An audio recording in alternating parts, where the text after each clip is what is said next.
Start. Okay. So I've been away, and unfortunately, a lot has happened since. And so I just want to start. First of all, we always talk about the Mem Chesdorim Shatar Nixman. Tonight, the Mida is Eina Samer Bahira, which generally means that a person who's a paisek, who's involved in passing Torah, should always hesitate, should never be glum, never be so confident in himself and know that he's right. He has to go with trepidation. Eina Samer Bahira. You have to pass. You're talking about a Torah that's Rechavim Min Hayam. It's brilliant beyond brilliant. And here, I'm going to come and take all that and come up with a solution. Obviously, Hashem has given us the tools to paskin. So a person has to approach that. And when you approach that approach, that's one of the Kinyanei Torah, to realize how great the Torah is. And if you come with the sense that you're not sameach when you have to paskin, you paskin because you have to. But you can't be rejoicing, oh, I said a good shot, I see the MS. No one ever knows the whole MS. And you try your best, and that's what Chazal and Kosh Baruch invested us with that ability. And certainly that's an appropriate attitude in acquiring Torah and realizing how great it is. And that's certainly true when it comes to making decisions and why things happen. Eina Samer Bahira is true about Torah, and even when Hashem gave us the rules and He gave us a system how to paskin. When you try to second guess God when things happen, then of course a person can't be Samer Bahira, say with smug and say, I know the pshat, this is why it happened. And especially the events that we all live through, are living through. Obviously we live here, there, doesn't really make a difference. First of all, many of the victims were Americans from North America and Canada and the United States, but it's irrelevant. And if they're not, we're talking about a Chenim Yisrael, 45 nefashos. How can we just sit back and think that it's them, this is us? It's related to the whole entire world, all the Torah Jewry, and ultimately an impact on the whole world, because we're the ones who are the reason why the world turns, and we have to make sense out of it. And of course, the basic notion that something happens and then the immediate reaction is to give blame and to try to, it was the police and it was pushing and whatever it is. No one has a right to say that. And it's a pasuk in Chumash, really. Truth is a pasuk in Chumash. Things happen, even though there may be negligence that people are responsible. It doesn't necessarily say that the person wouldn't have destined to happen. The pasuk is a pasuk in Chumash. You have to build a mica, on the roof. You have to build a mica on your roof. Don't put blood on your hands, on your hands. Because Yipol, who will fall, Hanoifel, the one who already fell. Rashi points out, what do you mean Yipol Hanoifel? The one who was already destined from Sheish Shmei Breishis, his fate was to die. So if his fate is to die, why am I responsible? So Chazal tell us, Megagalin Chayv Halidei Chayim. So that's a different cheshbon. But why it happened, it's Min HaShamayim, it's Exer Min HaShamayim. You can't blame the police, you can't blame the pushing, you can't blame the planners, whatever it is. That's each one's responsible to find out if they're the Mechayev, that they were the tool for Hashem's Gzera that happened to happen. Or it could even also be that it was destined to happen, but if a person were to be extra careful and be cognizant of others and be kindly and aware and maybe go the extra mile to be that extra schus could sometimes save someone who was already determined to die from being saved from dying. So there are many approaches to explain this, but for us, it makes no difference. To put blame is not our job. Our job is to say, what's the message? What's the message for us? And the message for us is that Hashem unleashed a Midas Hadin that we can't fathom. But we have to learn something. What do we walk away with? So my son pointed out to me something really remarkable. My son Mati, he said something really, it hit me. So, we just went through a year of COVID, and now we went through this terrible, and in both circumstances, and again, not placing blame.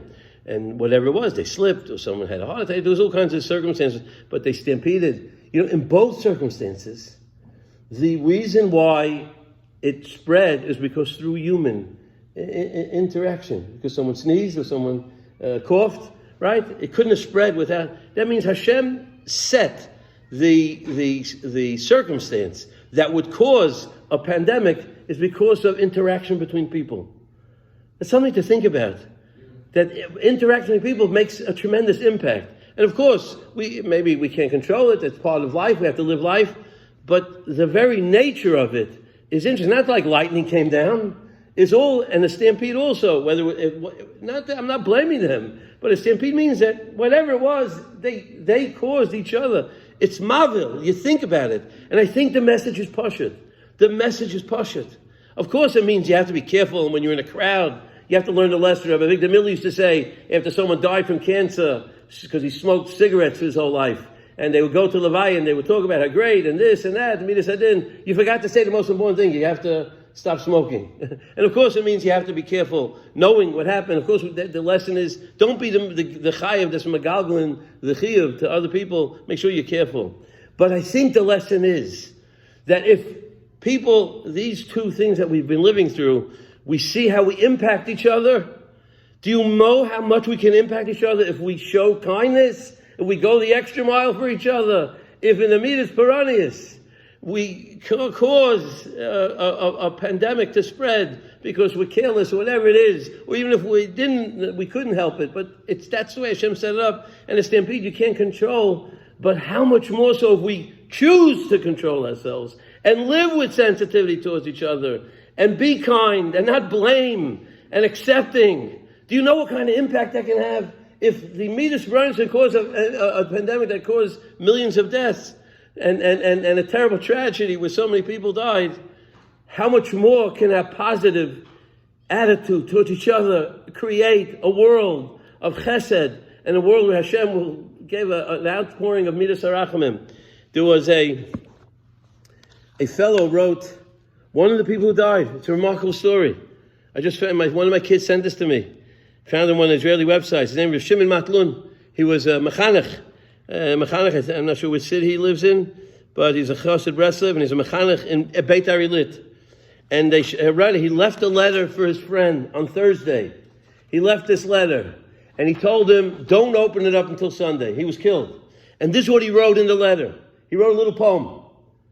It's unbelievable. He wrote like this. I'm going to read in Hebrew because it rhymes, and I'll translate.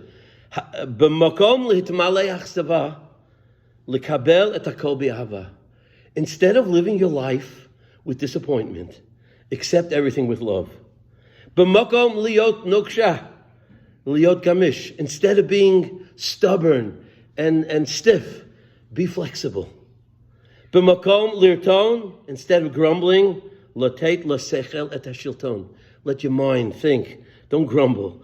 Think it through. In place of steaming and getting upset and let steam come out of your nostrils when you're upset, lahodot yoter. Spend time thanking Hashem more. And instead of complaining, et harah lisanen. Try to filter out the evil in you and stop complaining and just work on yourself to be misaking yourself. B'makom l'tvoa b'mayim. Instead of drowning in water, say everything's from Hashem. B'makom lahashim et kol ha'olam. And in the place of placing guilt on everybody else in the world, liskor mi hagadol mikulam. Who is the gadol mikulam? B'makom lehit rateach. Instead of allowing yourself to get upset, linshom amok. Take a deep breath, lehit mateach, and stretch out, and calm down, and think for a moment.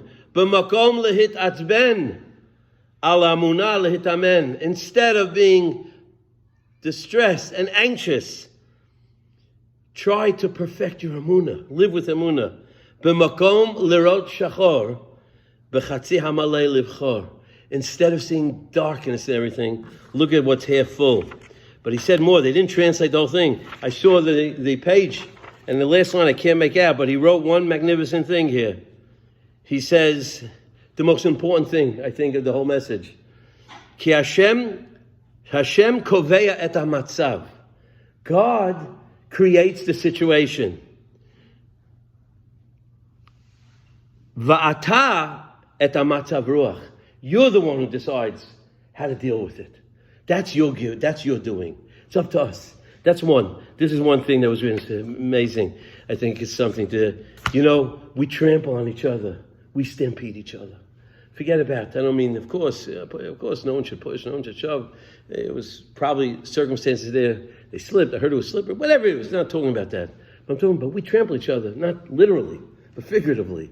We trample on each other, and we push our agenda, and we push out what we think is right, and we impose on everyone. We have no acceptance, and we're not kind, and we just steam, and we get angry, and we get anxious.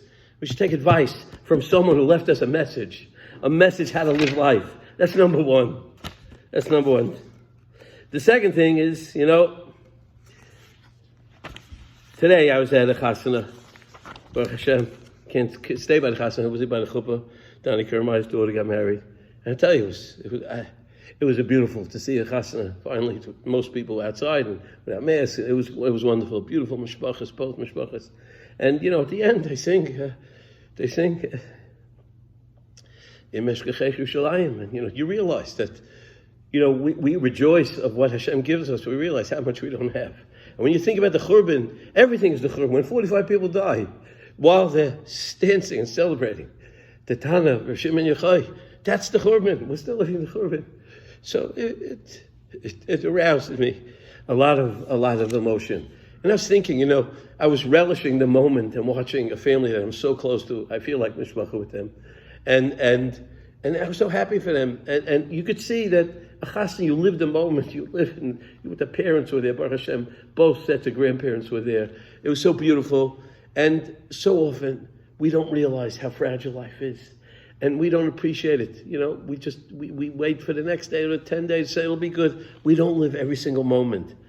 One of the people who died, Yonatan Chevroni, he learns in a yeshiva in Hezeh Yeshiva, I believe, somewhere in Hezeh Yeshiva. He was a kibbutz Surga from a different camp, and most of the Charedim were there, but this was Baruch Hashem.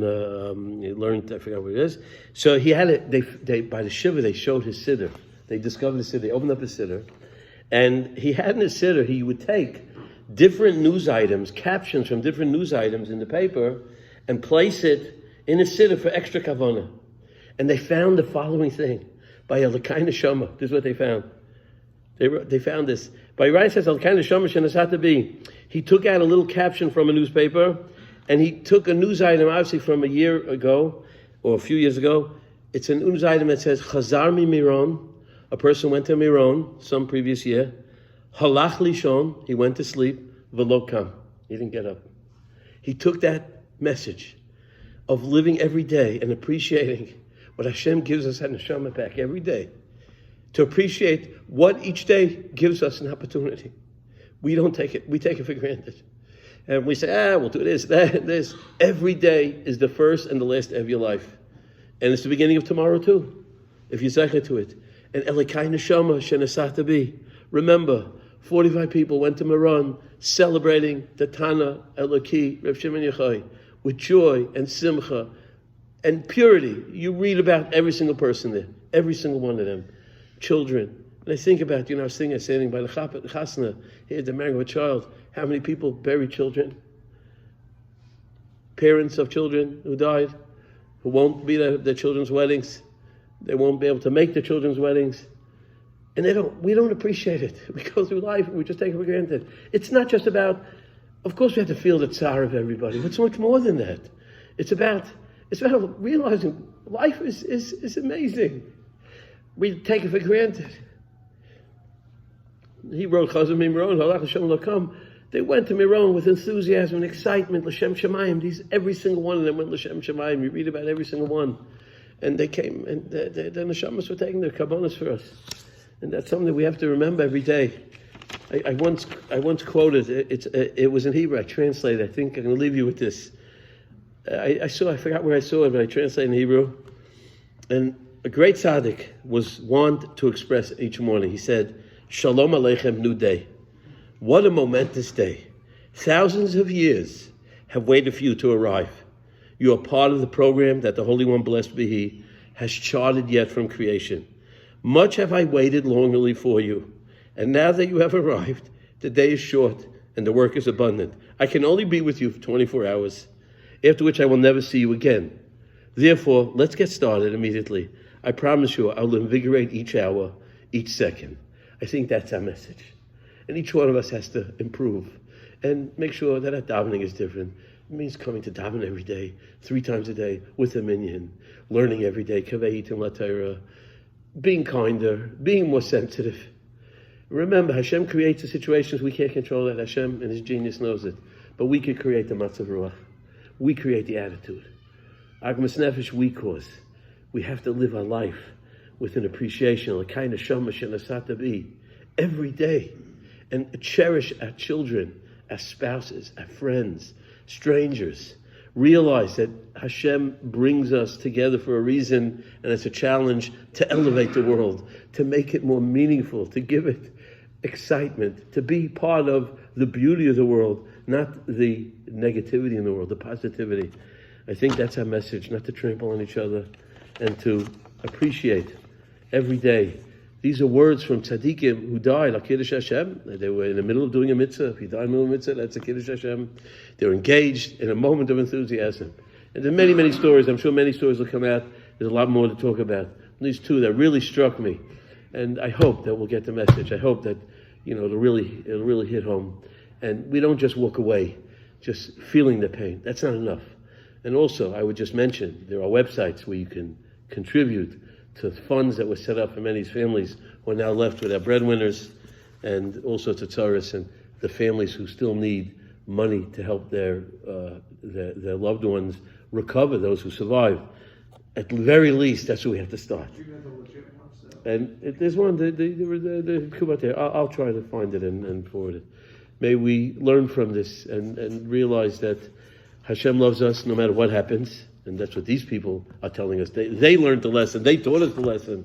They lived their lives. And obviously there were kavanas for some reason that Hashem took. But then if they're kavanas and it doesn't change anything, then they were kavanas, wasted kavanas. Hashem doesn't take kavanas if not for us to get the message. It's us. It's all of the entire world, the Jews. May we contemplate and put some time aside to really think it through and gaze into ourselves and learn to appreciate every moment and to realize how fortunate we are, and to live a life that's inspired even in the darkest moments, to live with inspiration. Hashem creates the matzah, but we create the matzah ruach by the way we live in the midst of the ma'asim time that we do.